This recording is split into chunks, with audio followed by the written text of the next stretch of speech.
नमस्कार, मैं शिवानी रतूड़ी लाइव में आपका स्वागत करती हूं। बिहार की ग्रामीण अर्थव्यवस्था और महिला सशक्तिकरण को मजबूती देने की दिशा में राज्य सरकार ने एक बड़ी और महत्वाकांक्षी पहल की है। जीविका समूह से जुड़ी महिलाओं, जिनमें आमतौर पर जीविका दीदी के नाम से जाना जाता है, अब अपनी व्यावसायिक जरूरतों के लिए सीधे जीविका निधि साख सहकारी संघ लिमिटेड के माध्यम से सुलभ और सस्ते दर पर लोन प्राप्त कर सकेंगी। इस ऐतिहासिक पहल की औपचारिक शुरुआत गुरुवार को हुई, जब जीविका निधि की प्रबंध समिति की पहली बैठक ग्रामीण विकास विभाग के सभागार में संपन्न हुई।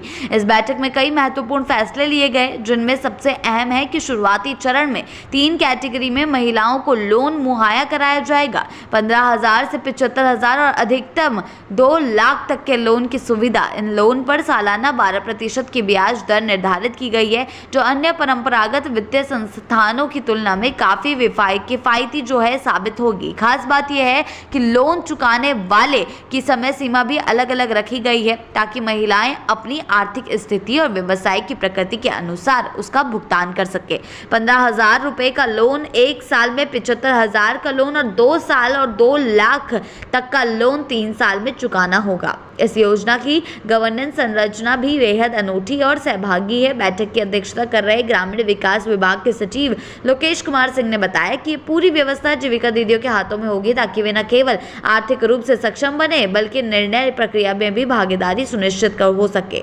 जी हाँ, बैठक में जीविका के मुख्य कार्यपालक पदाधिकारी हिमांशु शर्मा, नाबार्ड के मुख्य महाप्रबंधक, राज्य स्तरीय बैंकर समिति के वरीय अधिकारी और 12 जीविका दीदियों ने भाग लिया। हिमांशु शर्मा ने जानकारी दी कि इस संगठन के संचालन हेतु 653 पदों पर प्रतिनियुक्ति या संविदा के माध्यम से नियुक्ति की प्रक्रिया को मंजूरी मिल चुकी है। यह आंकड़ा इस आयोजन के संस्थागत ढांचे की मजबूती को दर्शाता है। जीविका निधि को एक मिनी बैंकिंग संस्था के रूप में विकसित किया जा रहा है, जिसका नियंत्रण और प्रबंधन महिलाओं के हाथ में होगा। बिहार सरकार ने इस योजना के लिए 105 करोड़ की शुरुआती राशि आवंटित की है, जिनमें से 5 करोड़ रुपए स्थापन लागत के लिए निर्धारित किए गए हैं। योजना के अगले चरण में 2,000 से 3,000 करोड़ के अतिरिक्त पूंजी की व्यवस्था करने का लक्ष्य निर्धारित किया गया है, ताकि राज्य के कोने कोने में जीविका दीदियों को उनके स्वरोजगार, कृषि, पशुपालन, डेयरी, हस्तशिल्प या छोटे उद्योगों के लिए पूंजी मिल सके। इस पहल से न केवल महिलाएं आत्मनिर्भर बनेंगी, बल्कि ग्रामीण क्षेत्रों में रोजगार और उद्यमिता को भी बल मिलेगा।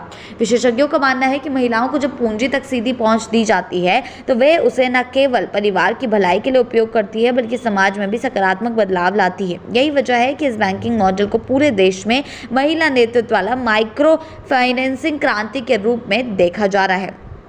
इस योजना की सबसे बड़ी खासियत बता दें कि ये केवल लोन वितरण का माध्यम नहीं है, बल्कि एक सामाजिक सांस्कृतिक बदलाव का जरिया भी है। जब एक जीविका दीदी बैंक चलाएगी, निर्णय लेगी, अन्य महिलाओं को लोन देगी और रिकवरी सुनिश्चित करेगी, तो वह सिर्फ एक वित्तीय अधिकारी नहीं, बल्कि बदलाव की वाहक होगी। बिहार का यह मॉडल, जहाँ सरकार, बैंक, महिला समूह और स्वयं सेवी संस्थाएं मिलकर ग्रामीण विकास का नया ब्लूप्रिंट तैयार कर रही हैं, आने वाले समय में राष्ट्रीय स्तर पर एक मिसाल बन सकता है।